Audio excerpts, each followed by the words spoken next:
Hi everyone, and welcome back to my channel. I have finished my big project. Yay! Today we're going to be looking at my big project that I've been telling everybody about in the Barbie Makeover series. I have made my third doll. We are going to be looking at Malibu Barbie. What's new under the sun? Malibu Barbie. This is a doll that I really cherish. This was the Barbie that my mother had when she was a child, and I remember her telling me how she used to play with her Barbie and how special that was, especially since she grew up a tomboy and was not really a doll person. When I was a kid, they released a reproduction Malibu Barbie in 2001, and we were walking down the aisle at Walmart, and there the repro was. I had never seen my mom take such an interest in Barbie, well, without me pushing it in her face. She stared at her and smiled and then said, "This was my Barbie." I gave a good look at her and I thought, that's Barbie? Which is natural, as at the time she had been a superstar, then she just changed into a new Barbie with a new body. And I was supposed to believe that this doll with such a different face was also supposed to be Barbie. To tell you the truth, I wasn't taken by her at first, because here was yet another change. But after I really looked at her, the more she grew on me,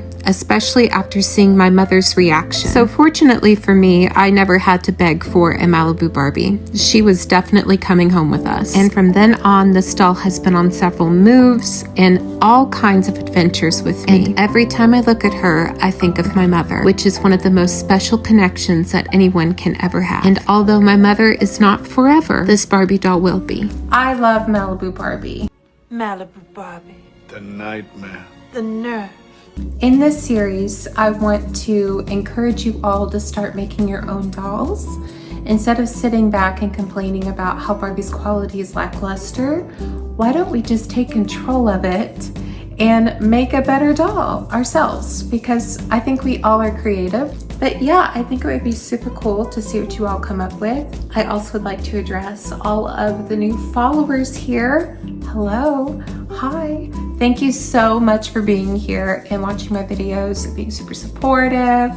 And even if you don't comment or like and you're just, behind the scenes, I really do appreciate it. So thank you all so much for being here. And without further much ado, Barbie Makeover series, Malibu Barbie. So let's take a look at it. We got a kitty nap time, but these are the sketches that I made for my Malibu Barbie design.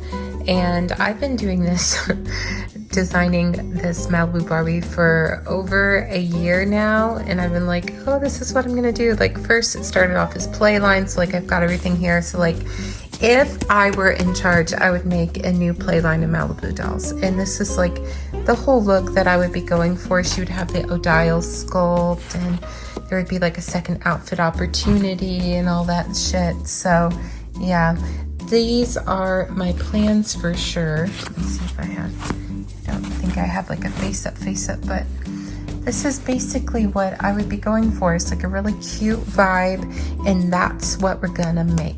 So because this doll was like impossible to find, I was going to use a Millie sculpt, and I even bought a Millie sculpt, but don't worry folks, I was gonna like make it fabulous. At least I was gonna try.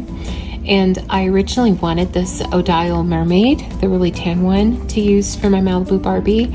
But when I saw like they were going for like $42 on eBay, and the designer of this doll said it would not be available in America to purchase, I was like, I guess I'm gonna have to figure out something else to do, because I want these Barbies that I design, I want them to be very current. I want them to be very modern. I want them to be like something you would dream to buy on Barbie Signature, aka Barbiecollector right now. I want them to be very current, and to me the odile head mold is very current. Now I do have plans to continue the line, and I will be making one with a Millie sculpt because, like I said, I already bought one, and what's the harm? It probably will look good because I'm going to make it look good. But anyway, that's a different doll. This one is going to be Malibu Barbie, so I'm going to go ahead and get her out of the box. I do almost feel bad by taking off the face paint, but I want to completely redo this, and I want to make it even more fabulous. Once again, trying to take off this face paint of these Odile dolls. Good luck. Say a prayer, you're gonna need it. This face paint is on lockdown. Nothing budges this face paint. It took me 25 minutes completely to get all of her face paint off. I don't know what Mattel's using nowadays, but it must be pretty good for play because my God, if only my makeup stayed on like that after a hot, humid day. This must be what it's like whenever you have your makeup tattooed on. I don't know how people do that. I'm too indecisive to have anything on my face 24/7. Well, that took forever. Okay, welcome to my dysfunction. Wow. I am going to be making my design for an updated Malibu Barbie. I have drafted some patterns out for the swimsuit and whatnot. And I have the model muse body that I want to use right here. So yeah, it came off of a holiday doll from way back when. But this is the look I'm kind of going for. I did want to do the polka dots like I shown right there, but they had polka dots, but they didn't have any that were down to Barbie scale, and I'm kind of like anal whenever it comes to that. I can't hear myself think. Found this aqua satin, which looks very similar to her OG swimsuit. And I thought to myself, I was like, you know, this would be really great, but it is kind of plain Jane, and I do want her to kind of stand out. I found this blue knit fabric, and I don't know if you can see it, but it does have like some silver tinsel in it. What I was going to do is I was going to put the blue satin under and then put this over top of it, and I think that that would make a really cool looking swimsuit. So that's what I'm going to do. So it's going to be a knit swimsuit with a satin lining, and it will have white vinyl accents all over it, so it'll look like leather. And I'm also going to make some Barbie decals and such. I'm going to have a lot of fun with this. I'm going to go ahead and cut this out. So I have the pattern pieces cut out. I have everything where I want it currently right now.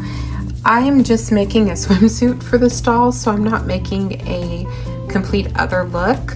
So she should be pretty great as far as that goes. I want to do more detail into the body makeup and the head and the hair. And the swimsuit's going to be pretty detailed also. You're just going to have to see my vision whenever I'm done. But yes, oh, it's going to be really cute. So I'm going to go ahead and get started. Oh, the pressure. It is so on with this project. Not only is this doll special to me, but she's also special to anyone who's had her. And how iconic is she? She's been not for sale for over 30 years. And people still refer her as Malibu Barbie. Oh my God, that's not who she was. I ran into a problem, as I usually do whenever I'm doing this. When you are working in smaller scale, you will run into these problems. Sometimes you're not able to do the things that you are able to do in real life human form, like such as this. You see, I sew these little straps, and I knew whenever I sewed them, I said, oh God, I won't be able to pull these all the way through, and I won't. So if I do want this desired effect, I'm gonna have to sew it a little bit differently. So I'm still going to try to make it the way that I envisioned, but if not, do not be surprised or alarmed if the design does change just a little bit. And this is good advice for you too, if you do make your own Barbie and or design your own Barbie and or make your own Barbie clothes. Sometimes you will run into these problems where you have to be a little bit more ingenuitive. You have to be on your toes at all times, because when things do fail like this, because this does fail, and note to yourself in the future, when you do make your own fashions, don't put anything away until you actually finish your garments, because you will probably need to cut into them again, just as I do right now. And I've put everything up because I was pretty confident that I would get this done in one try. I'm going to try my other way of doing it to the other bralette, and if that doesn't work, then I'm going to go back to the drawing board and redesign these straps. So new idea, this does look very bulky the way that I want to do it because of the texture of the textile itself. This is made for humans. Both fabrics are made for humans. Sometimes it's very hard to design something that was made for a human scale and take it down to 1/6. I'm gonna do a different bralette because this is just too much. I just don't think it looks great, and I think it looks like it could use some improvements. Okay, so this is a better look than having that blue satin underneath. It kind of gives it a nude effect, but not quite. And with that underneath, it makes it stretchy, so I don't have to add any unnecessary bulk to the back. That actually works out perfect. The bottom's sewn, and I'm actually quite pleased with them. And when I get them done, you will see that they will be actually quite cute. So this is the route I'm gonna take for the top. Update, I sewn on the little gold buttons and put the belt through the loops, and now that's ready to go whenever I eventually decide I want to finish it up. I have started on the shoes, and I will be coloring the heel a different color, but I used the same white pleather on the belt as what I did on the shoes. And I mean, I realized like in 10 years this is going to be a hot peely mess, but I think it's going to look really cute for right now.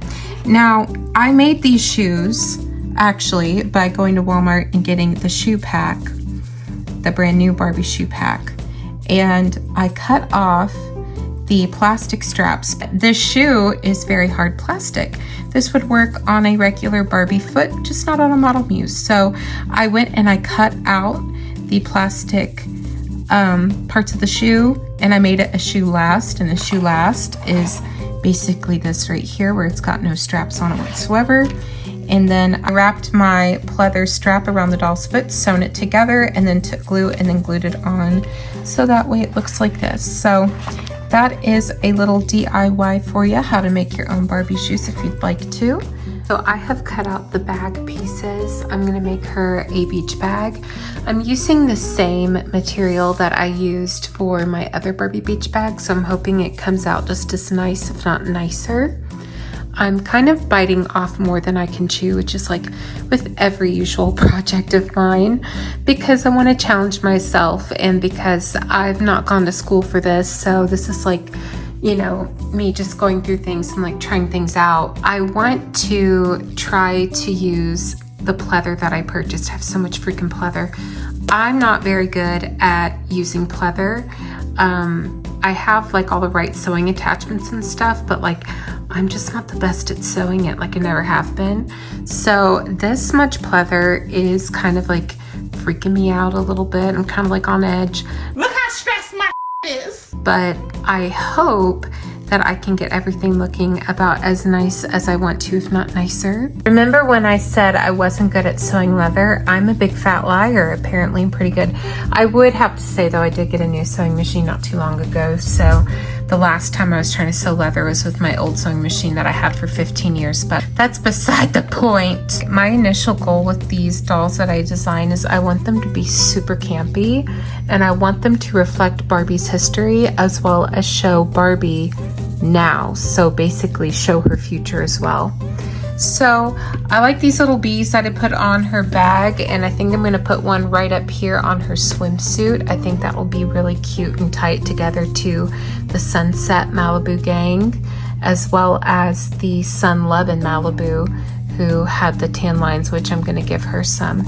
But yeah, so I mean, all in a good day's work. This morning I worked on her bag, and let me just tell you, sometimes it pays off to be a little bit more ambitious. This bag looks so cute. I love this bag. I'm so proud of myself. I don't usually make bags. Originally, I said that I was just gonna make this and she's gonna have no bottom. But I thought to myself, I was like, you know, that's kind of lazy. I don't do anything half-ass. And I said to myself, well, I can just do it for like playline purposes. But then I was like, bitch, you don't work at Mattel. So articulate and clear. You're not going to make a plain line doll. This is going to be the doll. I started making the jewelry. I did have a original vision to put a chain on her belly because I think that is so cute, and you know, it's kind of a style right now. It's probably going to fade here in a bit. You know, as soon as I make it, it's going to become lame, but I've had it in all of my drawings, so I think I'm going to include it because why not? And it's going to look really cute with the dress also. Then I made the labels, and I made them out of the same pleather, and I painted the bee on top. I tried to make it look like one of those Be Active fashions. These are the fabrics that I'm going to use for the skirt. This is what you will see, but this is what's going to be underneath. So this fabric is nylon tricot that I dyed brown, and that is the same fabric that is on her top right there and also on her bikini bottom. And I used this as a lining, but it's just really so that you can't see clear through it. That way it has a little extra barrier. So we're gonna have that for the skirt's lining, and then it's going to be elastic. I'm really trying to think of like saving up on bulk and then saving up on materials, because my initial goal with this whole like redesigning Barbie, bringing her back, making her campy, is actually to make her fit into the $100 range that Mattel asks for right now, like nowadays, for a nice looking doll. I'm gonna go ahead and start cutting out the skirt's pattern, and then I'm gonna cut out the skirt, and then I'm going to sew it. 2,000 years later. Okay, what a day. By this time, I have made 3 skirts. This is the one that I'm choosing. I like it a lot. It almost looks like a wrap, but it's not. It's only connected with the buckle, just like the top is. I think it goes well together. I'm gonna make another pleather bee and put it down here somewhere. It's been a long day. I've been working on this doll since 9 a.m. Right now it is 10:30 at night. I need to get ready for bed because I have to work in the morning, and I need to be well rested for that. But wow, I made a lot of progress today on this doll. I got the entire costume basically done. I got the accessories done for the most part, and I will probably be editing this video for the rest of my life. But now I think I should get started on the head. The Mr. Super Clear has dried up a lot. It's been probably about 8 hours since I did it. Can't do a Malibu Barbie face up without looking at the OG doll herself. Let me see if I can get her to focus. So if we want to look at her face in particular, the reason I chose this Odile head sculpt is because Miss Malibu Barbie also has a little bit of teeth showing.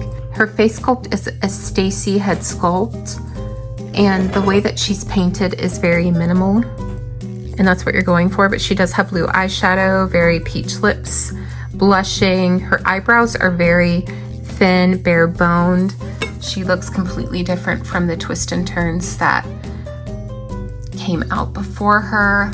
The heaviest makeup that she does have is her eyes. Okay, so we're gonna start out mapping out her eyes with a watercolored pencil. Part of me wanted to give her a side glance, but the other part of me, who knew that collectors would beat me up, knew that I should give her a forward glance. There is a huge rumor that Malibu Barbie was the first Barbie to ever have forward glancing eyes. We are collectors here, so I think that we can be honest with each other and realize that that's just not true. They like to say that it's because Barbie was making a political statement, but I really think that we're looking too deep into it. You see, this Barbie was being made for a new generation. There were no trade-in offers for this Barbie. You just went out and bought her. In my opinion, they made her look so different to set her apart from the other dolls that they still had on the store shelves. Because Malibu Barbie did the same thing that your Twist and Turn Barbie did. She just did it with more down-to-earth features and a sunshine glow, or as I like to call,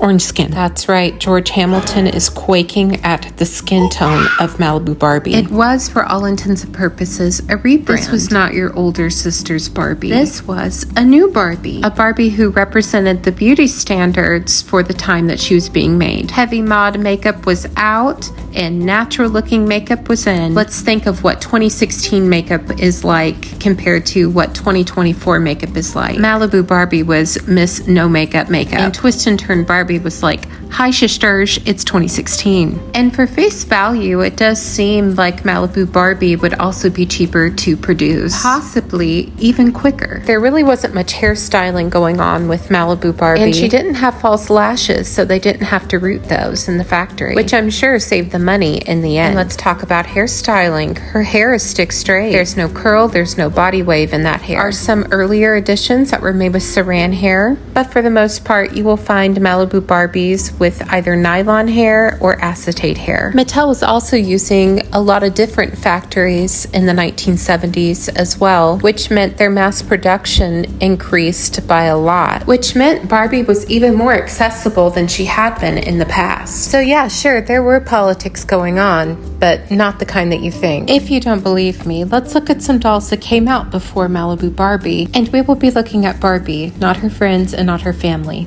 They don't count. This is what I mean by rebrand. Look at how many Barbies are available in 1971 compared to 1970. But something you will notice is that Barbie's eyes in 1970 are looking forward. Dolls, however, are usually in production for about a year, so Mattel probably knew that they wanted to make a change in Barbie's appearance. The easiest way to do that was to change the eyes. The side glance eyes are a little bit smaller and a little bit more demure. The forward glancing eyes are quite larger. It gave her a more expressive face compared to a coquettish side glance, which made her appear more friendly. But as you can see, Malibu Barbie is not the first Barbie to look forward and straight at you. But that still does not take away from how important Malibu Barbie is to the Barbie brand. So yeah, I don't really think that there was any politics involved with Malibu Barbie. She was made to look younger and more youthful, like a Marsha Brady. And the most exciting thing Marsha Brady did was move upstairs with her brother Greg. I'm so happy for you, Jan. Really, Marcia? No. Here I have the paint done. I added some gloss to it. I actually really like it. I think it's going to be so cute. I am painting some of the accessories right here. I painted her nails. Pro tip, if you are going to change something, prime it first. Do you see? Just like you would your house wall, you want to prime it. And that way the paint has something to really grip onto, so that way you're doing less layers. I also went ahead and drew in her new hairline, so that way I have like a little pattern to follow by. Okay, so my Lady Gaga doll's almost done. Just kidding. So I'm going to make this part obviously lighter than her skin tone. I want it to be different than her actual swimsuit top because I want you to be able to see it. So it worked. Okay, so first thing I did was I painted it with acrylic, and then I went in with chalk pastels and fluffed it on top. Now it is kind of messy, just like it was in the 1970s. It's just going to be a cute little nod to Barbie's history. To make her magazine, I initially wanted to do something like this, but then I realized I kind of did it backwards and I wasn't really fan of the art that I made, and then I decided before bed last night to redo it. So this is what I have. So before I add on my marker, because I'm going to use markers for this, take my kneaded eraser. Now with these, I just like to lightly go over, so we're still able to see everything, like what we're doing and all of that.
now that we have it colored with marker, we can go in with our ink pens.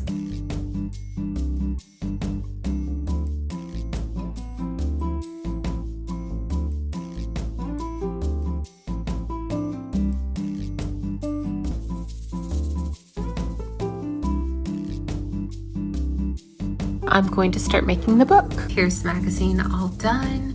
I couldn't find a stapler, so I had to glue the binding down, so it's gonna need at least 15 minutes to set. Yeah, super, super cute. Only thing left to do is to root hair into the head. So I got some custom hair actually from dollyhair.com. This is my rerooting tool. This is what I use to reroot with. So I make my own needles, and to do it you just go to Walmart, buy a pack of thin sewing needles, and then you just cut the tops off with wire trimmers, and there you go, you've got like a little fork right there. So the name of the game to rerooting is you pick out a strand, and you don't want it to be super thick, but you don't want it to be super sparse either. You want it to be like a happy medium. I'll show you that in a minute. You wrap it around your finger, you put it through the fork, then you pull taut, it's around the fork, and then you inject the needle into the doll's holes. Now this doll has a lot of hair holes, and I've made a new part line to go with the hairstyle that I've decided on. You don't have to, depending on how you reroot, you don't have to fill everything, but I will fill everything because I'm going to put on a movie, and I'm going to be immersed in my movie, and I'm going to reroot the doll at the same time. It is the best way, the most soothing way to do a doll reroot is, at least for me, I light a candle and then I put something on the TV. And then when I do, I'm almost done by the time the movie is done. And if you're not, you just put on something else. Now I am rooting her on a little body that I have in my little Barbie morgue. This doll body is awaiting a head whenever I find one out in the wild.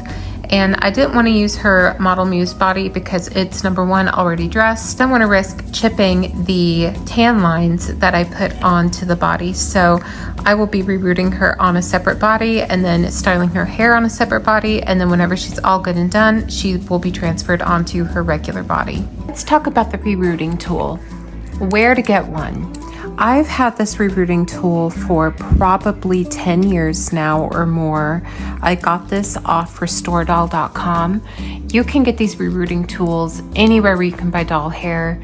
Basically what this is, you could even make one, like say you want to go to Walmart, you don't really want to wait or pay that price.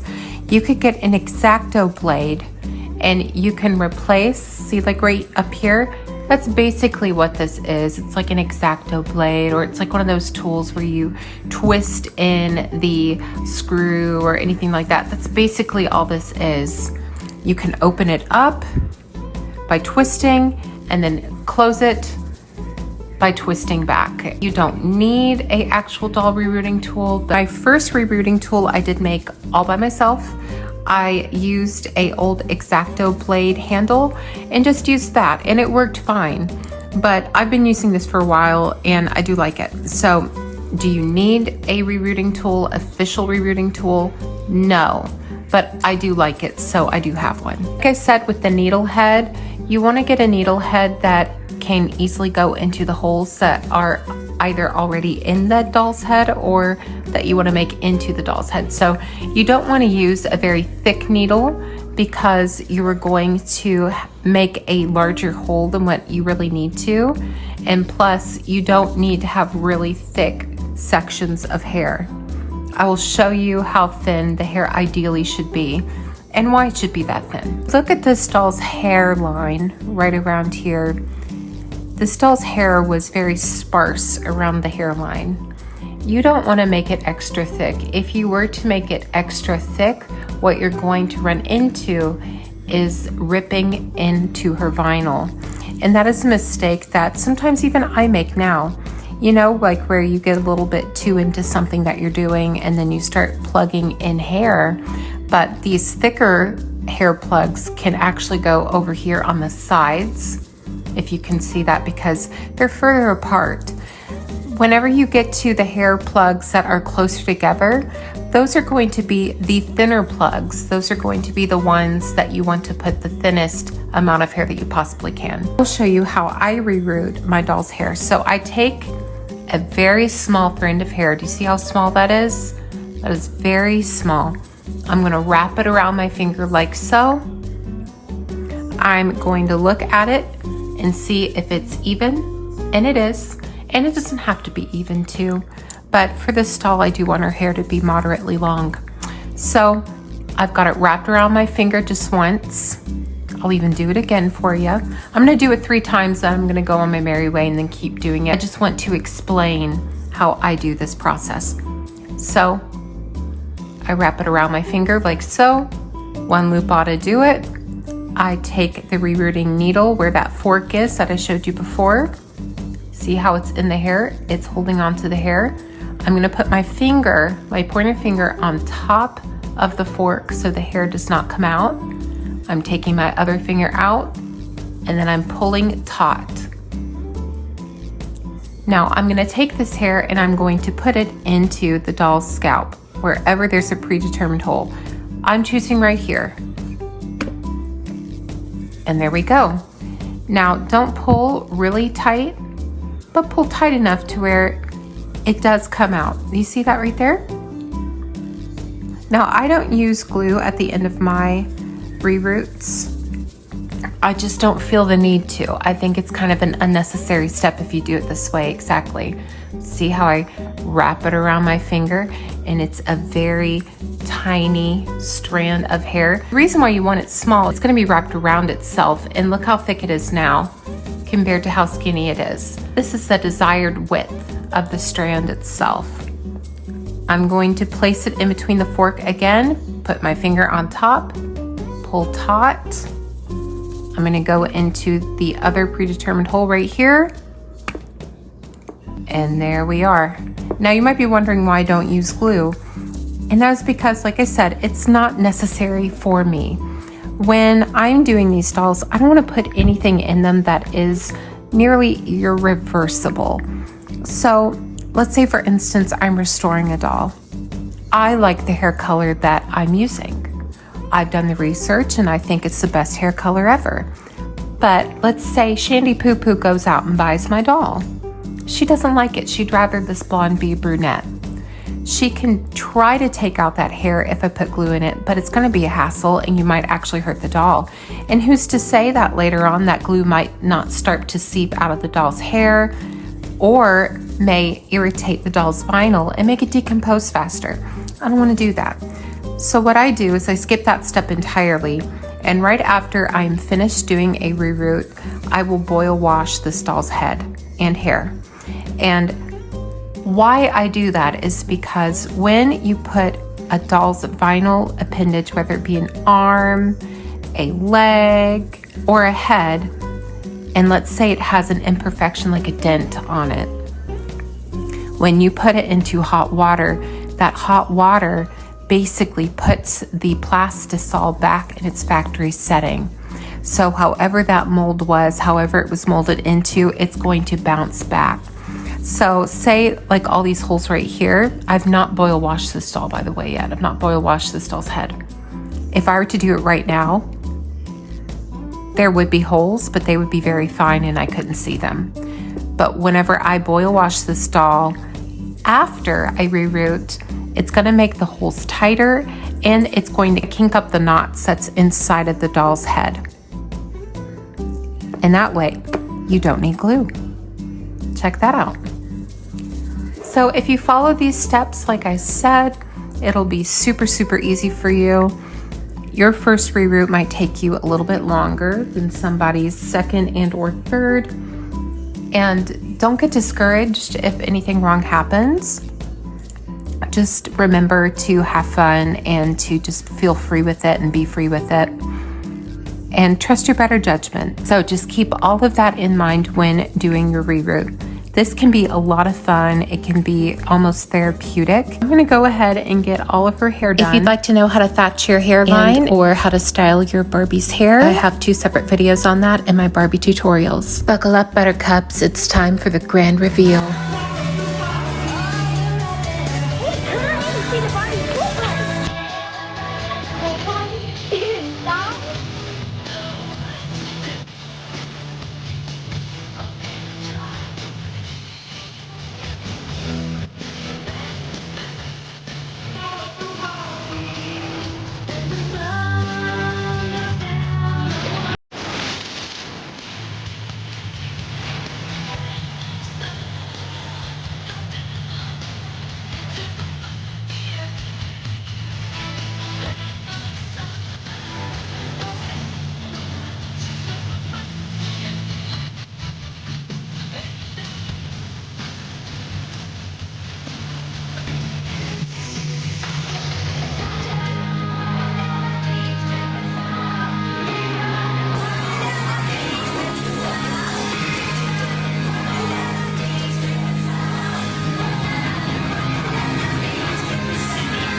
I hope you all really enjoyed the video, and I really hope that you enjoyed my doll here.